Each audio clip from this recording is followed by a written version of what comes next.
ভাই আমার গাড়ি লাগবো, আজকের মধ্যে আমার গাড়ি লাগবে। বন্ধু বান্ধব সবারই গাড়ি আছে। কি রে ভাই, কি হয়েছে? হ্যাঁ ভাই, আজকে আমার গাড়ি লাগবো, না আমি গরু বেচা গাড়ি কিনবো আজকে। কেন রে ভাই, গাড়ি দিয়ে কি হবো? বন্ধু বান্ধব সবারই গাড়ি আছে, আমার গাড়ি লাগবো। তুই গাড়ি না কিনা এই টাকাটা দিয়ে একটা ব্যবসা করিস ভাই। না ভাই, আমার গাড়ি লাগবো। গাড়ি কিনে দিবা, নইলে আমার মরা মুখ দেখবা। কেন রে ভাই, এই টাকাটা দিয়ে একটা দোকান ধর। না ভাই, আমার গাড়ি লাগবো। যে কোনো একটা ছোটখাটো ব্যবসা কর।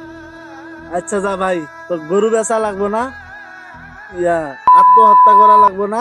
আমি বাড়ির কিছু টাকা আছে, আর কিছু টাকা লোন দিলে আমি তোকে একটা মোটর সাইকেল কিনে দেবো। ঠিক আছে ভাই, তাহলে আমার কালকে লাগবো, কিন্তু আমি গেলাম গা।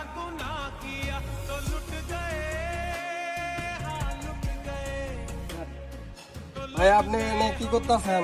ভাই, ভাইটা তো দুদিন ধরে রাগারাগি করে মোটর সাইকেল নিছে। আপনার ভাই তো অ্যাক্সিডেন্ট করে আমাদেরকে মারা গেছে মোটরসাইকেল দিয়ে। কি কইতাছেন ভাই? জি ভাই। কত করে কইলাম মোটর সাইকেলটা নিস না, এই টাকা দিয়ে একটা ব্যবসা করে দিই কিংবা দোকানপাট করে দিই। সে আমার কথাটা বুঝলো না, সে মৃত্যুর টিকিট নিজেই নিয়ে নিজেই আত্মহত্যা করলো। আমাদের এই ভিডিওর মাধ্যমে বোঝানো হলো যে পরিবারের ছেলে কিংবা ভাই তাকে বাইক কিনে দিবেন না। দেখেন, আজ একটা ভুল সারা জীবনের কান্না। এই ভিডিওটা সতর্কতামূলক, ভিডিওটা শেয়ার করে ছড়িয়ে দিবেন।